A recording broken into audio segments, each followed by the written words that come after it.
Oi, minha gente, tudo bem? Aqui é a Aline Almeida, faço parte da equipe do Escolas do Futuro e queria dizer a você, seja muito bem-vindo e muito bem-vinda ao Escolas do Futuro. Olha, esse é o nosso quarto episódio do podcast Escolas do Futuro e hoje a gente tem um tema mais que, eu acho que diria intrigante, porque normalmente a gente vê falando só de uma perspectiva. Hoje a gente vai falar sobre o protagonismo do aluno, é consequência do protagonismo do professor. Mas tem uma convidada que é uma pessoa maravilhosa. Letícia, se apresente para nós. Bom, tudo bem com vocês? Olá, meu nome é Letícia Semenzato, sou cofundadora do Centric, o Centro de Inovação e Criatividade, mas sou professora do chão da escola, né, na verdade, da educação infantil até o 9º ano. Trabalho com uma proposta nova, que é Filosofia para Crianças, Educação para o Pensar. Aline, é uma proposta incrível, porque nós trabalhamos com aprendizagem baseada em projetos e aprendizagem baseada em problemas, porque o pensamento crítico levanta os problemas e o pensamento criativo resolve os problemas. Estou muito feliz de estar com vocês aqui na Escola do Futuro. Foi, assim, uma sinergia muito bacana que rolou desde o primeiro momento. Então, gratidão pelo convite. Fico feliz de poder falar sobre o protagonismo do professor, porque realmente é algo que eu acredito e levanta essa bandeira na educação. Sim. E para começar, acho que antes da gente falar do protagonismo do professor em si, é bom a gente explicar o que é o protagonismo, né? E da vida cotidiana mesmo. Aline, eu, como professora de filosofia, gosto muito das perguntas, né? E fazer perguntas, na verdade, é o que move o homem desde sempre. Então, quando você para pensar assim, o que é protagonismo? Aonde nós vamos buscar essa resposta? Será que eu lembro do protagonismo da novela? Quem era o protagonista da novela? É o papel principal, será? Ou ele é o articulador? É uma pergunta para você, Aline, hoje, tá vendo só? Nossa, já logo de primeira ela me joga numa enrascada. Maravilhosa! Olha, eu acredito é aquele que se faz, né? Com o personagem principal, se a gente for parar para pensar num filme, exemplo, Cruella, a personagem principal é a própria Cruella, né? Mas também não é só aquele personagem que como é que fala? O centro principal, ele também é ativo, porque ele toma para si as ações, até porque o filme todo é normalmente em volta dele, né? Tô certa ou tá errada? Exatamente. É isso mesmo, Aline, é por aí. Na verdade, o protagonista, diferente daquilo que a gente só imagina, que ele leva o papel principal, e não é isso que nós trabalhamos do protagonismo hoje na escola, né, em primeiro até, mas o protagonismo, ele é o articulador. É ele que pega a rede, sabe, Aline, e vai costurando.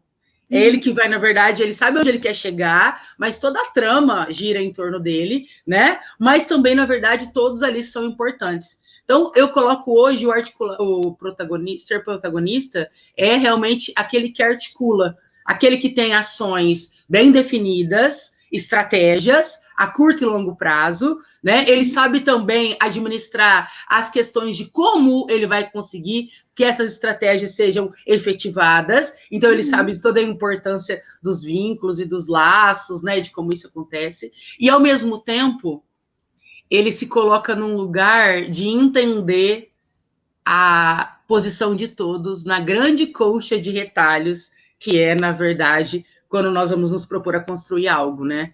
Então, imagina, uma colcha de retalhos é um monte de quadradinho. O protagonista, né? Quem que é a senhora que vai costurar a colcha de retalho? Ela é a protagonista para deixar a colcha pronta. Não existe a colcha sem ela, sem os retalhos. Mas é ela, na verdade, que vai alinhavando e costurando, né, uma com a outra, já sabendo onde é que ela quer chegar, mas ao mesmo tempo se permitindo também experimentar como é que esses quadrados, esses pedaços de tecido serão colocados, né? Eu amei essa perspectiva que você trouxe. Deu um insight na minha mente, porque eu nunca tinha parado para pensar que o protagonismo, né, ele poderia ser trabalhado como realmente uma coxa de retalhos, né? E o protagonismo vem muito também do autoconhecimento que a gente tem que desenvolver de nós mesmos, né? Porque, tipo, a gente só consegue ser protagonista de algo se a gente conhece. Como você falou, a gente sabe até onde a gente quer chegar, mas para saber onde a gente quer chegar, a gente tem que se autoconhecer. Não é mesmo assim? Exatamente. Aline, eu posso até contar uma coisa para você aqui antes de começar? Fica à Você vontade. sabe que eu venho estudando muito sobre as escolas inteligentes, as escolas do futuro, escolas criativas no mundo todo, né? Mas tudo isso aconteceu, as competências socioemocionais, aconteceu porque eu tive uma grande crise enquanto professora na minha vida, né? E eu nunca fui muito feliz de reproduzir padrão, sabe? Caixinha, todo mundo, Pink Floyd, né? Não dava muito conta. E aí o que acontece? Eu entrei numa crise existencial e eu mergulhei num processo de autoconhecimento. Então, realmente, primeiro eu tenho que ser protagonista da minha vida, né? Primeiro eu tenho que saber amarrar os meus retalhos, e aí, consequentemente, isso também vai, né, se estendendo para todas as outras dimensões ao qual eu participo. E o mais legal, quando eu descobri o autoconhecimento enquanto professora, o que eu sou boa, o que eu não sou, o que eu gosto, o que eu não gosto, né? Então, assim, hoje já consigo tomar decisões para, bom, esse trabalho aí não é muito legal, mas não é a minha pegada, né? Não é o que eu gosto de fazer. Então, hoje já consigo selecionar o que me dá prazer dentro da escola. E ser protagonista também é reconhecer isso.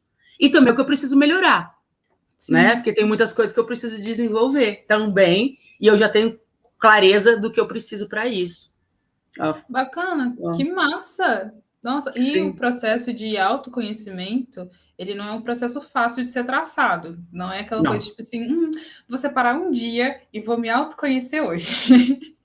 O rolê não funciona assim. Não, e se eu perguntar assim para você, por exemplo, Aline, qual é o propósito da sua vida? Você fala, sim, qual? É assim, não é? Você fala assim, onde você quer estar nos seus próximos 5 anos? Toda vez que começa uma formação de professores, eu adoro isso, né? Porque, na verdade, eu descobri que a gente precisa falar sobre isso na escola.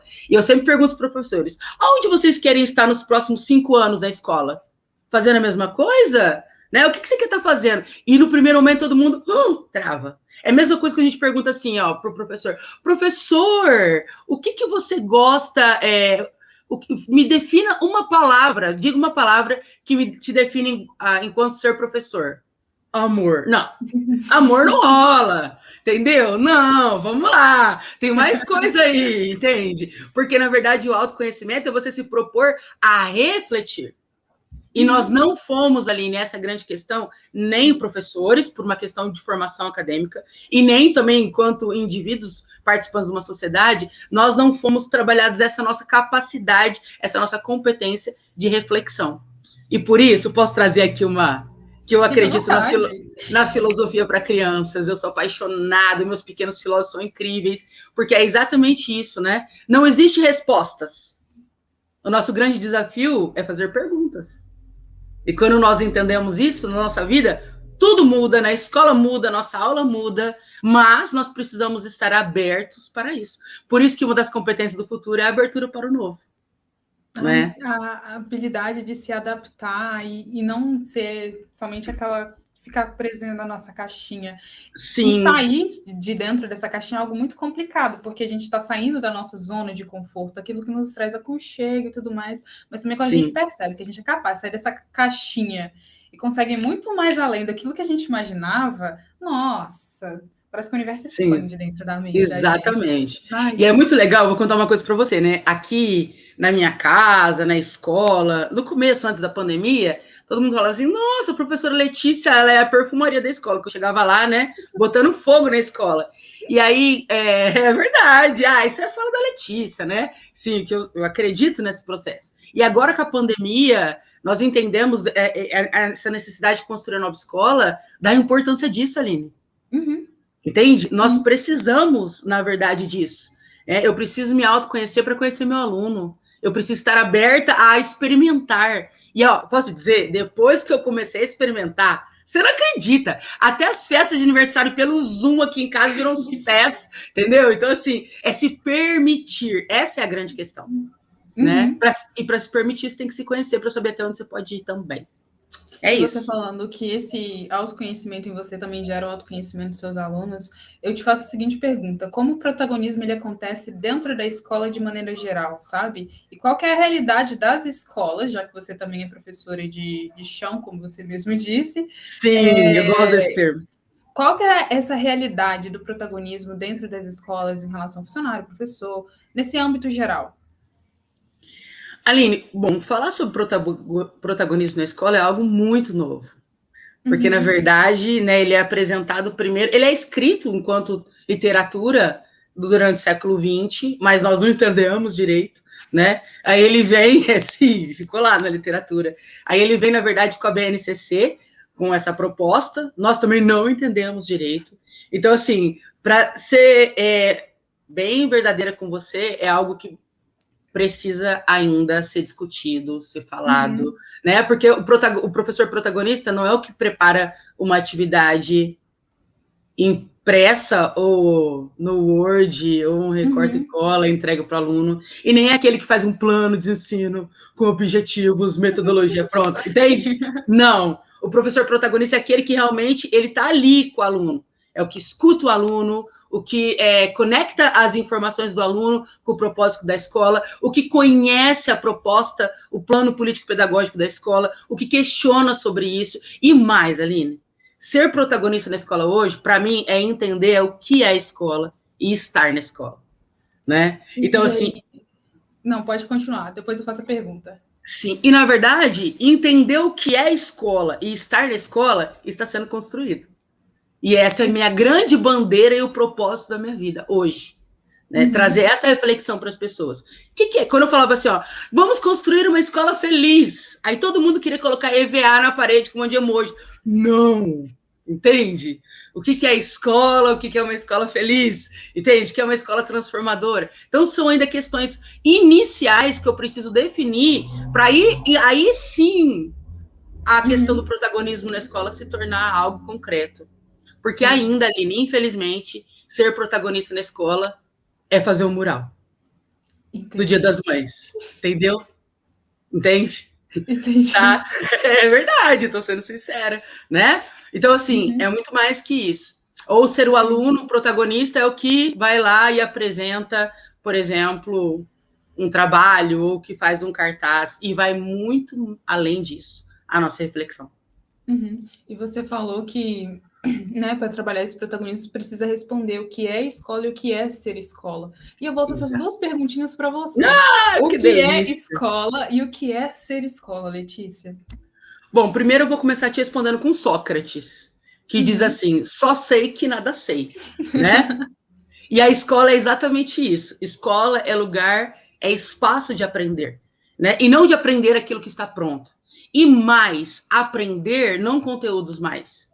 Escola hoje é o espaço de vivenciar esses conteúdos. Escola é um espaço de aprender, né? Na verdade, as competências de comunicação, as habilidades sociais. A escola é um lugar de conexão de pessoas, a escola é um lugar de conexão de saberes. A escola é um lugar, na verdade, muito além do que só a sociologia traz, um dos primeiros grupos sociais humanos, mas a escola é o lugar onde eu vou carregar todas as minhas memórias para a minha vida.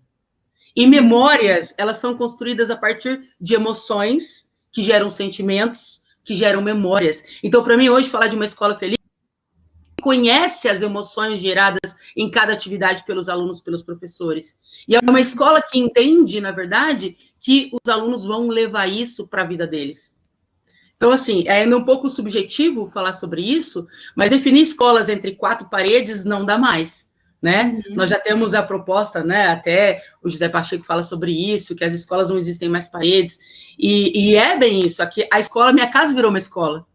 Hoje eu dou aula para o meu filho, que é meu aluno, e que eu estou no meu escritório, ele está no quarto, logado. Então, aqui, né? O que é a escola? A escola é lugar de exercício de aprendizagem. Né, de exercício de aprendizagem no contexto integral do ser humano, nos aspectos físicos, sim. Nos cognitivos, sim. Mas nos emocionais também. E mais que isso, a escola é o lugar onde isso se conecta. Sim. E essa é a grande questão. Né? E a outra pergunta que eu quero mesmo, que eu falo tanto, que eu já até aqui, ó. Acredito que você já respondeu, que é o que é a escola e o que é ser escola. E você sim. mesmo falou que a escola não é mais restringida a 4 paredes, sabe? Não é só os alunos sentadinhos em fileira, o professor ali na frente, quadrinho branco, Não, e não como é que fala? O contexto atual, sabe? Isso não encaixa mais, porque se a gente for parar para não. pensar, a escola, teoricamente, era para educar, né? Ensinar os alunos para o futuro, sabe? Sim, E nesse contexto que a gente olha de alunos enfileirados, professor ali na frente, e tipo, como se fosse dentro de uma caixinha, não prepara os alunos para o futuro, prepara eles para o passado. Porque se a gente for pegar uma sala de aula, nossa, lá no início, para hoje, pouca coisa mudou, sabe? Tipo, os roxinhos que tá mais sim. moderno. Sim. Inclusive, Aline, essa escola que você citou é uma escola da Hungria ainda de 1858, aonde que quando nasce a escola dentro do modelo industrial. Eles colocam a escola como uma fábrica. A escola tem ano, é seriada. A escola tem um objetivo, que é formar para o futuro. A escola vem dividida em disciplinas, sabe igual mesmo a linha de produção? Primeiro, Uhum, segundo, terceiro, quarto. Então, a verdade. escola, ela é um modelo, ela tem sinal, ela tem uniforme. E sabe, as escolas inovadoras do mundo, escolas criativas, é muito mais do que isso. Eu visitei escolas onde que os alunos estavam, era uma atividade, brincar no barro no dia da chuva. Entende? Né? Então, Nossa. assim, com os meus alunos, por exemplo, mesmo no espaço online, hoje eu tenho alunos do segundo ano da educação básica, né, do ensino fundamental, que eles estão construindo livros que viraram e-books no Canva e que está rodando a rede, entende? Segundo ano. Nossa. Sim, nós temos um grupo de WhatsApp de pequenos filósofos do quinto ano, sexto, né, quarto, cada sala um, que eles não postam uma figurinha. Todo mundo compartilha reflexões, perguntas, aprendizagens, propostas. Eles rodam o Instagram hoje, os meus alunos do quinto ano, eles rodam o Instagram respondendo a pergunta, eles fizeram todo um trabalho de TED Talk, né? Que o que as crianças podem ensinar para os adultos. E eles estão na rede, né? Eu tenho jovens, por exemplo, do nono ano hoje, e eu falo isso com até muito orgulho da minha filha, que eles começaram a falar de saúde mental na adolescência, montaram o grupo de estudos, rodaram aqui fazendo mil coisas, estudando, e hoje eles foram para o Instagram, para o TikTok, e eles dormiram com 10 seguidores e acordaram com 110 mil seguidores no TikTok. O Sou Nossa. Gente. E hoje eles têm live com nutricionista, live com psiquiatras, atendem todo mundo pela rede, entende? Né? E aí eles estão aprendendo o quê? Colaboração, comunicação, empoderamento, liderança, porque é isso que eu tenho que ver, qual a intencionalidade disso. Uhum. Essa Sim. prática, né? Então, eu estou contando um pouquinho disso para dizer assim que a escola hoje é tudo isso, né? E assim, esse projeto nasceu para ser apresentado para a escola, por exemplo, esse do nono ano, entende? Nossa. Né? E Uhum. eu tenho alunos do quinto ano que falam assim, professora, nós estamos construindo um futuro. E eu falo para eles, quais serão as profissões do futuro? E eles já aprenderam, ainda não foram inventadas, serão inventadas por nós. Então, assim, é isso, entende? É isso a escola, é entender que ele é sujeito da história. A Uhum. escola é ele entender que ele é sujeito da história e que ele é responsável por construir esse novo tempo, né? Sim. Falei disso com o E, coração aqui. Aqui eu tenho um monte de nossa, coisa para falar. eu fiquei encantada de você falando dos seus alunos. Mas uma preocupação que eu tenho é de que essa nossa idealização, né, de escola do futuro fique realmente só na idealização, porque se a gente for parar para pensar, como é que a gente vai conseguir colocar em prática, né, todo esse processo, todo esse aparato dentro de, tipo, exemplo, uma escola de uma comunidade rural ou uma escola dentro da Ah, favela, sabe? Como é que a gente consegue fazer com que esses contextos que são diferentes se liguem, sabe? E tenham o mesmo ah. propósito. Aline, vou te contar então, você não acredita. Ó, eu fui muito presenteado pela vida, né? Eu fui fazer uma Uhum. formação de professores no Paraná, no interior do Paraná, no meio de uma plantação de trigo, 80 quilômetros de terra, onde todo mundo trabalha no campo. E eles Uhum. receberam um prêmio de inovação da escola, porque o professor entendeu que colocar a BNCC em prática é, na verdade, fazer com que a aula de química, que era para trabalhar calorimetria, ele resolveu o problema da mãe, da Aline, a Maria, que comia comida fria no campo. E eles construíram, durante a aula de química, no nono ano, eles construíram um aquecedor solar com uma canequinha de alumínio. Nossa. Então, é possível. É possível. Edgar Morin diz assim, ó. E aí, é aí que eu falei que a Letícia era perfumaria, porque todo mundo falava isso pra mim, entendeu? Eu ia fazer formação. Ah, eu quero ver isso acontecer. Acontece. Acontece. O Edgar Morin diz assim, que para acontecer, o professor tem que ser apaixonado pelo que ele faz. Tudo, pode ser, eu posso, por exemplo, eu começo às vezes a minha aula com um botão de rosa, que eu colho do meu jardim e mostro para os meus alunos. Eu pego um ovo, entende? Né, para poder falar, eu tenho uma intencionalidade com isso. Né? Eu estou falando com eles, por exemplo, sobre no primeiro aninho, né, lá no primeiro do ensino fundamental, nós estamos falando, por exemplo, sobre cuidado, o que é cuidar, que é uma proposta do meu curso, e nós vamos fazer um pintinho de lã para eles levarem nas férias. Então não é o pintinho é o prazer, é o contentamento, é o encantamento. Agora, o que está por trás disso? Está por trás disso alunos do terceiro ano escrevendo projetos para como colaborar para os objetivos do desenvolvimento do milênio proposto pela ONU. Com cartazes colados na porta de casa, que a TV tem, viram eles, a Rede Globo local, e gravaram uma super entrevista com eles, porque eles estavam mobilizando o mundo para poder provocar gentileza, trabalhar com a fome, né, com a questão de ajudar as pessoas. Então é a intencionalidade, mas para isso o Edgar Morin diz, tem que ser apaixonado pelo processo. E tem que ser otimista. E ser otimista, Aline, Forsten diz, ser otimista na verdade, uma perspectiva de motivação intrínseca. Não é para eu ganhar um salário. Eu não estou lá sendo professor para ganhar um salário. Eu não estou lá sendo professor para falar, uau, o seu projeto é incrível. Não, eu estou lá para falar assim, porque na hora que eu estou lá com os meus alunos, é o melhor momento da minha vida. E aí, até o ano passado, eu trabalhava eu vou terminar essa pergunta, como formação de professores, né? E eu continuava com meus pequenos filósofos, que eu sou apaixonada por eles, né? E aí, esse ano, eu fui para a gestão da escola, fiquei 1 ano na gestão, terminou dezembro de 2020, falei, não, para tudo, eu quero ir para a escola. E aí, eu voltei para a escola, né? Eu voltei para a escola. E hoje, estando na escola, ministro História, olha só, delícia, para o 7º e 8º ano, e ministro o curso de Filosofia para crianças. E, Aline, agora eu posso dizer para você assim, ó, é possível. Acontece. Acontece na Bahia, eu fui na Bahia numa escola onde os professores escreviam, né, com lápis de barro. Entende? Uhum. E a comunidade construiu a escola. Os pais pintaram a escola. Os pais participam de grupos de escuta. Eu visitei escolas onde a gestão montou um grupo de escuta onde toda a comunidade escolar era ouvida. Então, assim, é possível, mas tem que lembrar do Edgar Morin, e tem que lembrar que tem que ser apaixonado pela escola, e que a escola tem que ter uma perspectiva otimista, né? Eu tenho que olhar para isso. Não dá mais para ficar só, né? Uhum. Entende? Não dá. Então, eu vou dizer para você, como é possível.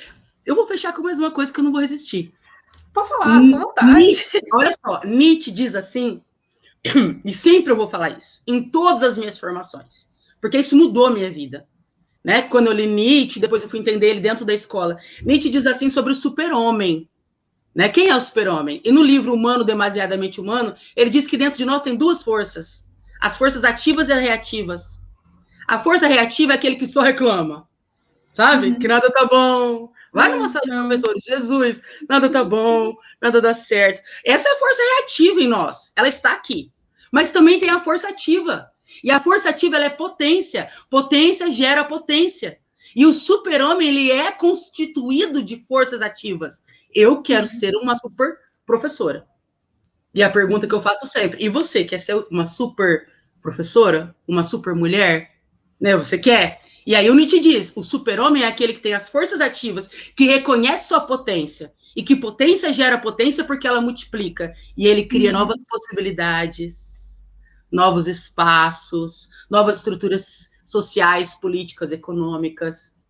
Uhum. Bom, falar disso para mim é, assim, apaixonante, porque eu acredito nisso com toda a minha alma, de verdade. Acredito nisso. E através dessa sua fala, eu consigo perceber que o protagonismo também está muito ligado ao acreditar e ser apaixonado pela educação, né? Não tem porque os dois estão ligados, estão interligados, não adianta a gente querer ser protagonista de algo se a gente não conhece e se a gente não é apaixonado, se a gente não gosta daquilo. Até porque, por que eu vou querer ser ativa de uma coisa que eu não tô nem a fim de ver na minha frente? Exatamente, é isso mesmo. Ó, eu vou contar uma coisa para você, um segredo. Aqui na minha casa, meus alunos falam assim: mãe, você gosta mais dos seus alunos que da gente? Não, são amores diferentes. Mas os meus alunos, eu falo para eles: eu amo vocês. Eles me mandam mensagem. A gente tem um vínculo incrível. Todos os projetos a gente constrói juntos, né? Então, assim, vocês são muito importantes na minha vida. Por quê? Porque eu acredito que eu, Letícia, tenho um propósito enquanto pessoa. Eu estou aqui para construir um mundo melhor. Eu estou aqui, na verdade, para construir uma nova escola, um novo tempo. E eu só vou conseguir fazer isso, eu só consigo ter amor, otimismo, ser apaixonada quando eu entendo o meu propósito dentro da escola. Meu propósito não é fazer uma lousa e pedir para eles copiarem. Ou melhor, se for para me fazer isso, trabalhar em outro lugar, fica lindo e cheirosa, entendeu? Porque na escola o negócio é prender o cabelo e ir pro chão da escola. Sentar em roda, entendeu? Né? Então, assim, é esse paradigma, Aline, que nós temos que quebrar. E aí nós precisamos entender o que é a escola para quebrar isso. Entende? Mas eu vou te dizer que, assim, olha, ultimamente eu venho sendo presenteada, porque realmente estou encontrando muitas pessoas que estão falando sobre isso, né? Tem, assim, várias plataformas de pessoas divulgando ideias, divulgando os projetos, e esse projeto de vocês aqui é muito legal abrir esse espaço para convidar as pessoas para isso. Eu falo sempre para os professores que eu acompanho, nas minhas formações, eu tenho uma equipe de professores que trabalha comigo ano passado, vocês têm que ser felizes aqui, é como você diz, né? Você tem que ser feliz na hora que o seu aluno dá um sorriso e fala assim, eu consegui, entende? Né? Você vai conseguir, eu acredito em você, eu tô com você. A gente abre chamada de vídeo no WhatsApp, eu atendo os pais, entende? Né? Vamos lá, eu acredito em você. O que você precisa? O que eu posso te ajudar? Então, assim, mas é muito esse olhar do propósito que eu tenho em minha vida. Sim. Né? E a educação tem que ser um propósito. E todas as escolas, quando você olha para a Finlândia, quando você olha para a Suécia, quando você olha para os professores do Chile, eles têm a educação como propósito. E por isso hoje o professor ele é inovador. Porque ele tem que pegar tudo que ele tem, mas entender que esse é o propósito da vida dele e trazer esse novo olhar para ele. É um caminho bem mais complexo, não é algo tão simples quanto a gente imagina, mas é um caminho necessário de ser feito, né? Sim, porque nós estávamos acostumados nessa escola industrial, tudo moldadinho. Aí o professor, ele não tem culpa, tá? Ele teve uma formação assim, ele sentava assim, entende? E ficava só recebendo também a informação. Aí ele ia para a sala de aula e fazia a mesma coisa. E a academia ainda está assim, Aline. Essa nossa conversa ela é muito inovadora. Porque se você olha para as academias, para a faculdade, elas estão assim também. Não tem, por exemplo, hoje não existe numa grade curricular de formação de professores e licenciatura as competências socioemocionais. Como é que eu vou ser professor se eu não falar de letramento emocional? Como é que eu vou ser professor se eu não entender de neurociência para aprender e ensinar? Né? Então, assim, nós temos que começar a repensar todo o modelo educacional do Brasil. E nós estamos atrasados. Entende?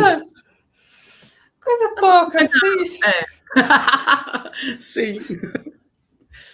Mas outra pergunta que eu tenho para ti, Letícia, é quais atitudes do nosso cotidiano mesmo, do cotidiano do professor, que trazem o contrário, que trazem o antagonismo na realidade dele? É esse mesmismo? É esse, né, ficar reproduzindo, ficar só reclamando, ai, não vai dar certo? Tem algo mais que traz esse antagonismo que é tão prejudicial? Bom, Aline, para mim, eu acredito que a grande questão entre o antagonismo e o protagonismo do professor está ligado à formação do professor. Desde uma questão acadêmica, onde é necessário falar sobre realmente o que é a motivação intrínseca, o que é a mediação da aprendizagem. Forsten nos convida a pensar que o professor, ele não é mais professor, ele é mediador. Né? Então, eu preciso falar sobre isso, desde os processos de formação mesmo, ainda na academia, dos professores. Mas mais que isso, Aline, eu acredito na formação continuada na escola. Existem 3 tipos de formação. A formação docente, que acontece, na verdade, na academia. As formações que nós víamos acostumados até hoje, que ela me traz um método pronto. Ela vai lá, tem um método, aplique, faça. E a formação continuada, que ela é o acompanhamento constante para o desenvolvimento das competências desse professor na escola. Então, assim, barra muito nisso, porque as escolas ainda não conseguiram entender isso e ainda oferecem para o professor muitas formações de professores como se fosse, eu falo sempre isso, pílulas, né? Eu vou lá e eu quero resolver o problema da dor de garganta ali na hora, e não é isso. Nós estamos falando, na verdade, de um acompanhamento. Eu vou usar essa palavra, que eu não gosto, mas aconselhamento, orientação, assessoria. Então, assim, por isso que nós travamos tanto. E isso eu estou falando de antagonismo dos alunos, dos professores e da gestão da escola. Das gestões das secretarias de educação, do modelo educacional brasileiro. Essa é a grande questão. Então, eu não estou aqui colocando a culpa em ninguém, né? Mas eu entendo que isso acontece, o Edgar Morin usa esse termo, né? Estar num estado de parasita ali, só, na verdade, esperando tudo acontecer, porque é um próprio modelo educacional brasileiro desde a nossa formação. E olha que nós temos aqui grandes autores, pessoas falando sobre isso, mas há um grande buraco, Aline, um vão entre a teoria e a prática. Então, nós lemos Vygotsky, mas ninguém entendeu Vygotsky. Entende? Nós lemos Piaget, mas nós lemos. Como é que eu vou colocar Piaget em prática na escola? Como é que eu vou colocar Vygotsky em prática na escola? O que é Vygotsky que fala sobre as emoções? Vygotsky está falando das emoções. E aí eu quero fazer metodologias ativas? Não vai rolar. Enquanto, eu não tiver essa clareza. Consegui responder essa pergunta? Conseguiu, sim. E precisa necessário ter essa virada dessa chave, né? Tipo, tirá-la do lado negativo, virar ela e colocar do lado positivo para conseguir. E aí você sim, e aí você entende a colcha? Ó, é o professor querer otimismo e vontade, é o professor entender o propósito e o compromisso dele com a educação, é o professor se conhecer para ele poder entender esse propósito e para ele ter vontade, é ele se conhecer também o que ele gosta de fazer, porque você não vai pedir para mim fazer um painel de EVA, porque eu nem tenho coordenação motora para isso, entende? Então, assim, aonde é que eu, Letícia, posso colaborar para a escola? Eu vou falar com os professores, mas a Aline faz um painel incrível, Aline, porque a equipe também tem que se reconhecer. Então, é o meu trabalho enquanto equipe, esse local de comunicação de relacionamentos interpessoais. Então, assim, é estudar, o professor tem que estudar, o professor tem que ser curioso, o professor tem que sair de um lugar que ele sabe tudo. Eu não sei nada, né? Por quê? Porque Sócrates diz, só sei que nada sei. E o próprio método, da primeira maneira de se conhecer o mundo, que foi a maiêutica, é se colocar no lugar do que não sabe para poder buscar como fazer, como resolver isso, como aprender sobre isso, né? Então, é aí que é o protagonismo e costurando essa rede. E essa mudança de chave, em alguns países, vieram com um plano nacional de educação, quando você olha para a Finlândia. Entende? Ou mesmo o Chile, que desde 1995 já implementou nas escolas as competências digitais. E os Estados Unidos, onde os alunos eles aprendem a usar a tecnologia digital desde a educação infantil, na prática de todas as disciplinas, entende? Mas, no nosso caso, isso não aconteceu. Os professores ainda olham para a BNCC como tem que ser engolido o bicho-papão. Não entendem que a BNCC é uma possibilidade revolucionária dentro da escola, de formar por competências, de promover educação integral. Aline, tem um professor que ainda acha que educação integral é ficar o dia inteiro na escola. Entende? Né? E eu estou aqui no lugar de provocação mesmo. Eu não venho para trazer solução. Eu venho para levantar os problemas, né? E aí, claro, que aí nós podemos depois até falar de como fazer isso. E eu acredito realmente que isso é possível. Eu vivi escolas sendo transformadas. E isso é muito lindo. Muito lindo. Eu imagino. Muito. Só na nossa conversa, minha cabeça tá dando insight atrás de insight. Nossa! É algo incrível. É algo apaixonante. Essa é a grande questão. Olha, se eu pudesse até te contar, assim, eu tenho professores de uma cidade que eu estive ano passado, acompanhei eles durante, pois até essa parte, né? Eu acompanhei eles durante 1 ano e meio. Eu tenho professores, por exemplo, que eles entenderam que a escola que eles estavam não cabia mais eles. E eles abriram clínicas de atendimento para inclusão, que era o que eles eram apaixonados. Eu tenho professores que davam aula expositiva e que estão construindo um corpo humano hoje com pedaços de galhos de árvore com os meninos, entende? Ó, eu fico emocionada, de verdade. Porque eu acredito nisso. E eu vivi isso no lugar de gestão, e eu vivo isso, porque aí todo mundo mas a gestão, não, vão para a escola. E eu vivo isso com os meus alunos. E eu sou uma professora feliz, né? É algo que vai além do material que a gente usa, seja celular, seja a própria cartolina mesmo, sabe? É mais em relação à atitude, sabe? O que você vai fazer com aquilo que está disponível a você, sabe? E o que isso vai produzir, o que isso vai gerar, vai transformar na vida, impactar a vida de cada aluno. Isso também é muito do propósito do Escolas do Futuro, sabe? Eu tenho, né, que faz sentido eu estar aqui, porque eu lembro do rostinho de cada pessoa que estava na escola ainda estudando, sabe? Eu lembro do rosto do meu irmão que ainda está na escola, assim, gente, se eu conseguir impactar a vida de um professor, que impacta a vida de um aluno, que esse aluno, ele, como indivíduo, consegue ser transformado, isso já valeu para mim o mundo inteiro, sabe?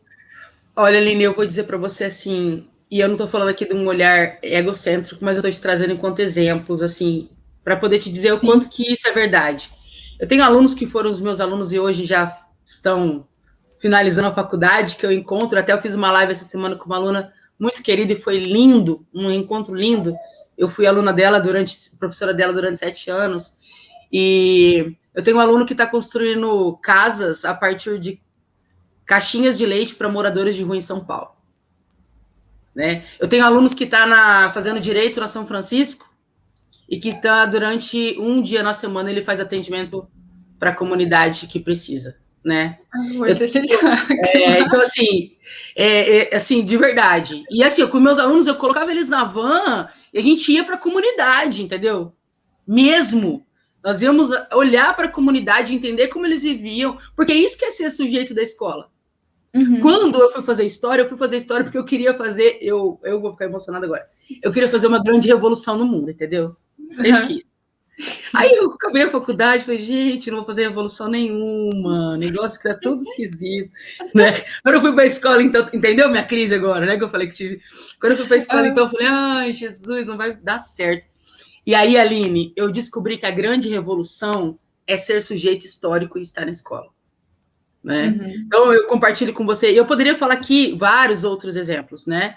De, assim, realmente, alunos que foram vivenciar esse processo de criatividade, de protagonismo, de colocar a mão na massa, né? De ir para a quadra da escola e fazer construir bandeiras, a gente faz muito lá na escola, Masterchef, eles constroem bonecas, com a mãe agora na pandemia, bonecas com galhos de árvore, né? Eles constroem cartazes mesmo do 2º ano e colocam na porta de casa para poder convidar a comunidade para poder refletir. Então, assim, tem resultado e é possível. E para mim, o momento mais feliz na hora que eu olho para o meu aluno e ele fala assim, ó, eu consegui, professora. Ou quando eu olhei para o meu filho, depois qualquer coisa, né?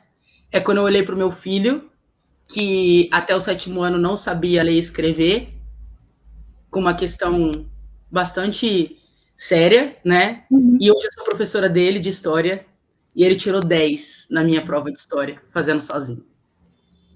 Né? Então, assim, não é pela Letícia, é por ter uma escola que acreditou nele, entendeu? Sim. E até o ano passado ele dizia assim, não sei o que eu vou ser da minha vida. E hoje ele fala assim para mim, eu vou ser professor de geografia, porque o meu professor de geografia é incrível. Né? Então, assim, eu sou presenteada de trabalhar com escolas que acreditam nesse trabalho e que os professores abraçam a ideia, porque não é a Letícia, é a equipe. Não adianta, eu tenho 50 minutos por semana, mas a equipe tem que comunicar isso, o aluno tem que sentir isso no cotidiano da escola, né? E eu sou muito feliz por essa oportunidade que eu tenho hoje. Ai, Emocionada. Foi só você não, Letícia. Ele cheio de lágrima aqui também.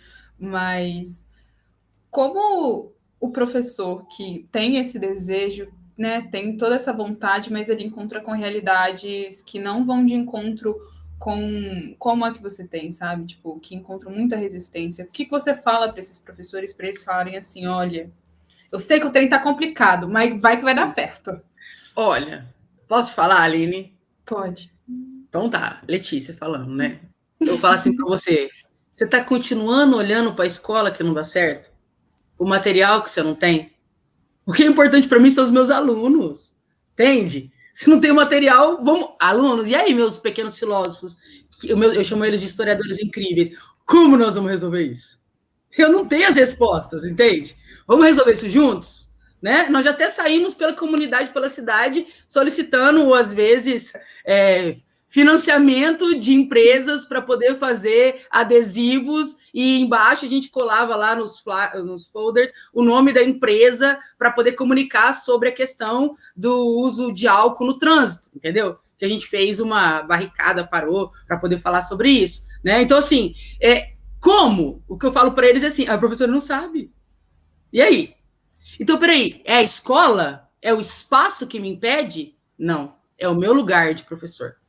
É o meu lugar de mediador, é o meu lugar, né? Então, assim, e eu falei isso para um professor amigo meu essa semana. Eu falei, amigo lindo, para de olhar para quem está em volta de você, enquanto gestão, enquanto materiais, enquanto a questão política brasileira, educacional brasileira. Olha para os seus alunos, constrói com eles.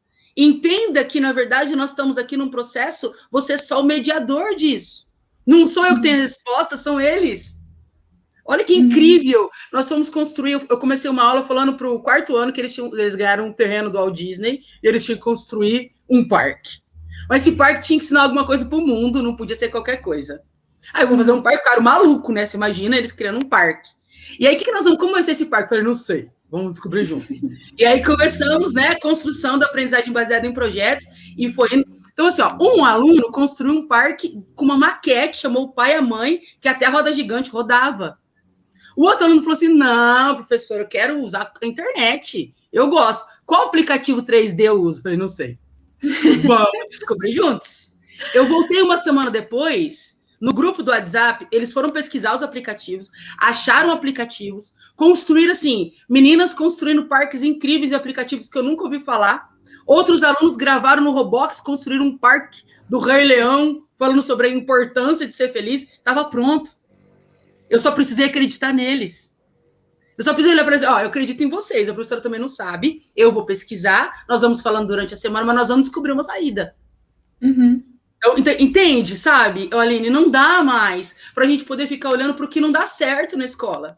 Não é a escola que tem resposta.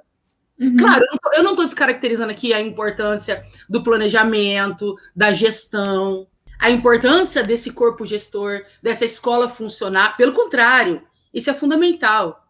Mas o que me importa, e o meu propósito é com o professor. Uhum. E o propósito que ele tem com os alunos dele.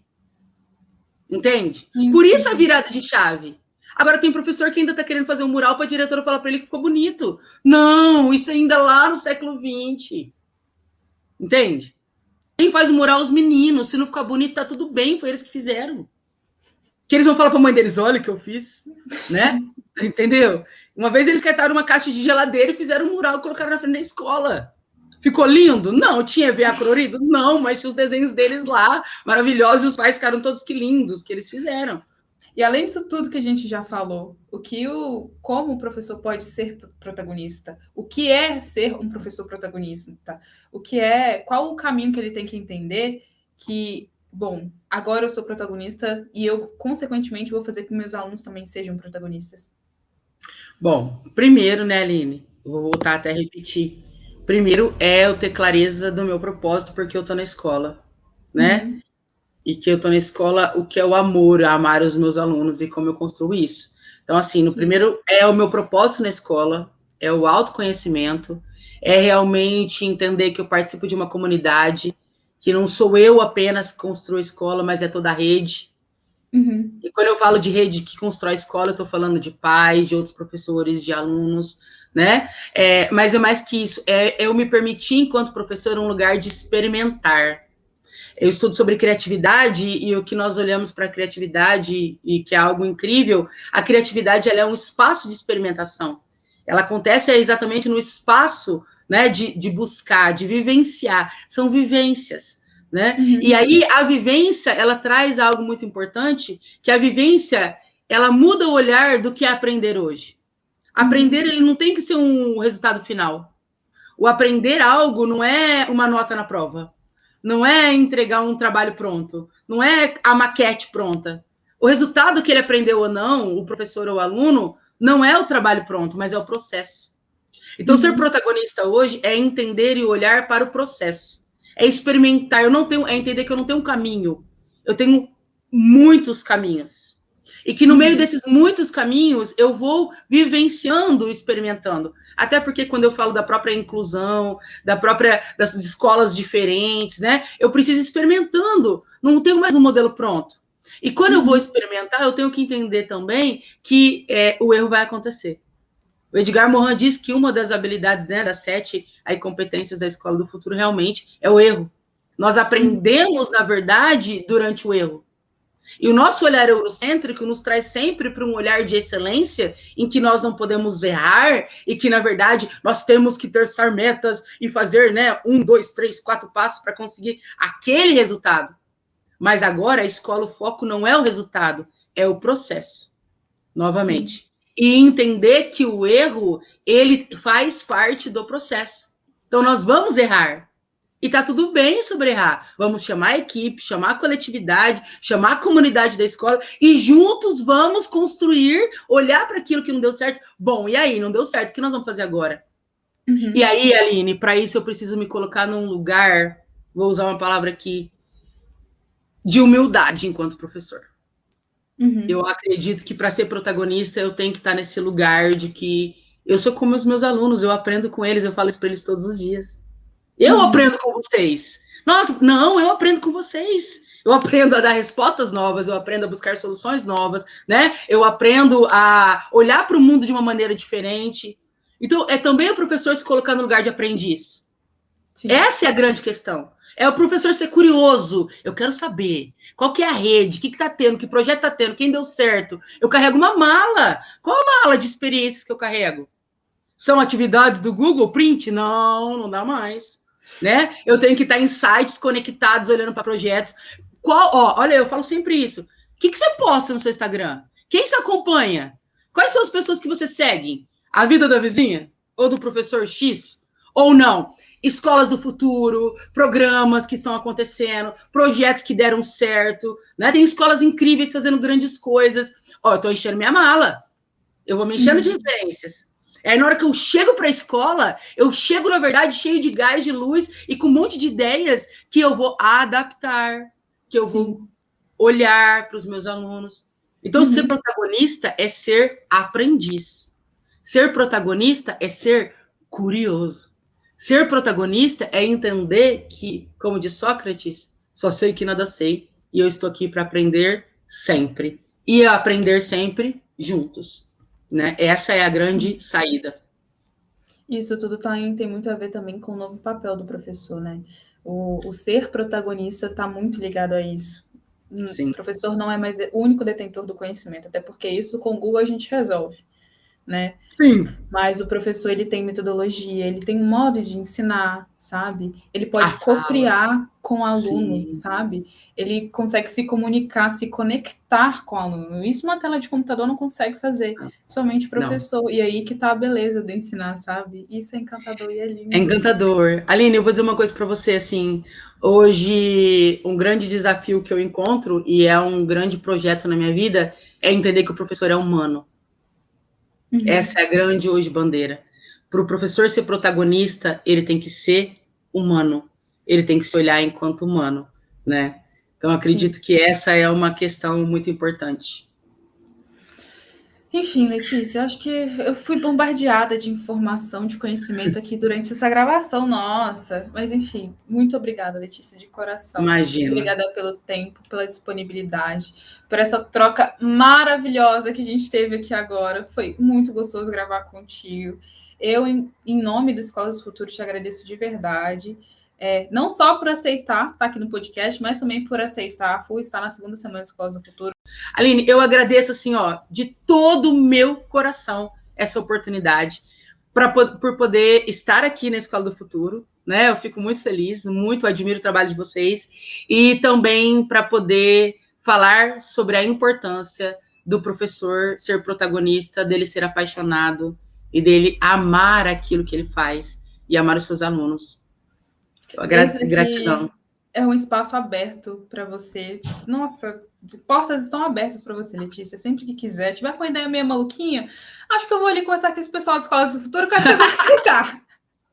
Sim, mas você sabe que a minha conexão com vocês foi tão interessante que aconteceu isso. Eu olhei para Escolas do Futuro, falei, uau, esse nome tem tudo a ver comigo. Aí eu comecei a seguir vocês na semana seguinte, depois, né? Até foi uma grande coincidência, vocês entraram em contato. Então, assim, na verdade, uma conexão, uma sinergia de propósitos, e isso é muito legal, e que cada vez mais possam acontecer encontros assim, conexões assim, porque nós somos, na verdade, feitos de conexões. Então, Sim. Que essa nossa conexão possa se multiplicar e muitas outras pessoas possam chegarem, né? E nós possamos, então, dessa maneira, realmente construir escolas do futuro, que agora são escolas do presente. Sim, ai, muito, muito obrigada a você também que escutou a gente até aqui, que assistiu a gente até aqui. Eu espero que você tenha gostado, porque eu particularmente amei gravar esse podcast. Enfim. Também adorei. Foi um momento maravilhoso. Muito, muito, muito obrigada a todos e até o próximo podcast Escolas do Futuro. Tchauzinho!